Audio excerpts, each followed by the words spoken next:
Hello everyone, it's Carrie. Welcome back to my channel. Welcome back to card number 6 in my holiday card series. I'm just going to go ahead and jump right on into the tutorial here and explain what I'm doing. Today we're going to be using this adorable stamp set from W+9. I've been itching to get this one out to ink it up and color him in. I just love this little image. I usually don't do or go for images like this, but for some reason or another, this one just grabbed my attention and it didn't let it go. So I'm also going to be using some of the Zig Clean Color Real Brush Markers today. I recently picked up some. They're not brand new. They are a little bit used. I bought them from a Facebook group, crafty group. So I'm kind of trying them out before I actually buy, more packs of them. So I'm going to be using those today for the most part. I did go ahead and use a Copic marker to do the skin tone, the face of this little girl here, simply because I didn't have a flesh colored marker in my Zig ones that I bought. So I just went ahead and lightly went ahead and did the skin tone just to get that out of the way, and it was a small enough image, so it didn't really matter. So now we're going to go ahead and start with the Zig markers here. And obviously this is a polar bear, so I wanted to primarily keep him white, but I wanted to add a little bit of shading to him. So luckily in this little sample, I'm calling it my sample pack that I bought in these, that there was a light gray. So I'm just going to go ahead and go along just the edges just to give him just a little bit of shading in on his little body here, just to give him a little depth and dimension. And so I'm doing this card today as you see me guys use these. Obviously I just bought them and very first time using them, so they're obviously brand new to me and not sure how I would go about using them. So it's kind of like, as you see I'm doing this, it's kind of like a first impression kind of deal at the same time. So but today I decided to use a blender pen that I had. This is one that I bought from Stampin' Up! Years ago whenever I first started card making, and I still had this blender pen.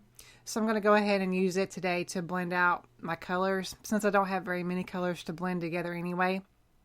And the result was just fine, I think.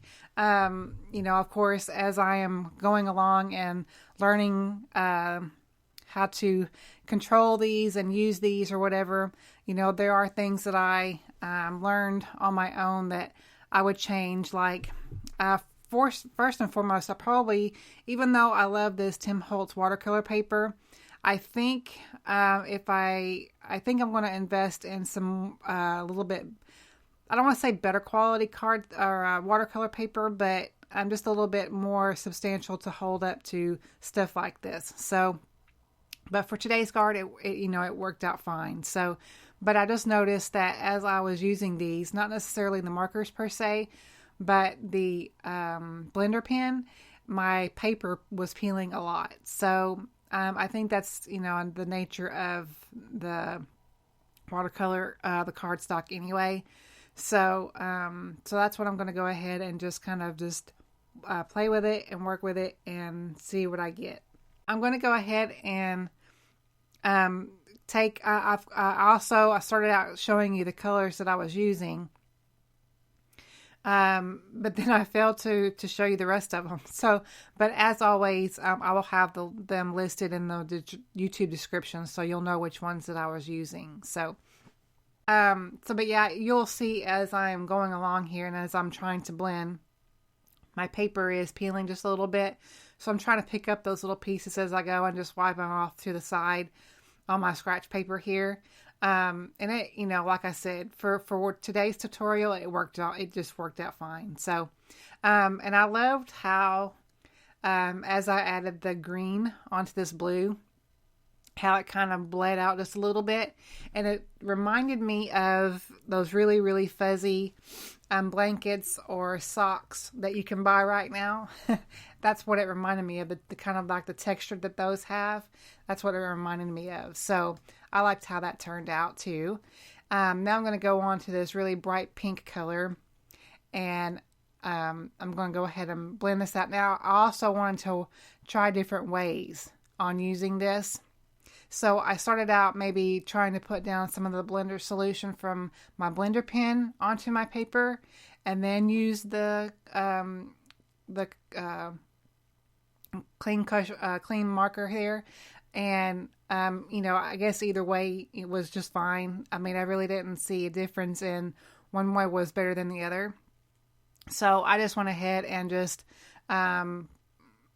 put down the color first and then blended it out as I went along. I just want to try different ways. Like I said, these are my first time using them, and I wanted to see what techniques were better for me and what was easier for me as I used these. So I'm going to go ahead and go along. I've already colored in her little, I guess you would call that her coat, I guess. And then now I'm going to go and add some of the pink up there at the top of her little hat, her little pom-pom. And then I'm going to add some more of that blue around her. I didn't want her whole outfit to be pink. I wanted to kind of break it up just a little bit. So that's why I added the blue, and it matches her polar bear friend. So, so I went ahead and added the blue and was blending that out as well. And I wanted to keep it light. I didn't want it too, you know, in your face. So that's why I kind of went light and went around the edges and darkened it up as I went along to see, you know, the areas that I wanted to darker. So I was just kind of taking it slow here and just kind of figuring out where I wanted the darker places and the lighter places, that kind of thing. So you can see there, and then I wanted to pick up a little bit more of that pink. So that's pretty much the coloring portion of the tutorial here. I went ahead and die cut out that image with the coordinating die. And another apology here, I forgot to zoom out as I was creating the rest of my card, so you're really up close. But I think for the most part you get the gist. It's a really simple design today, but you know, there's not too many, I guess, techniques or whatever that you're missing. So this pattern paper, of course, is from Lawn Fawn. I thought it would be a nice backdrop for the polar bear. And then I'm going to go ahead and add my sentiment from the same stamp set onto my piece of paper here, my pattern paper. And I use the same black ink as I did my stamped image.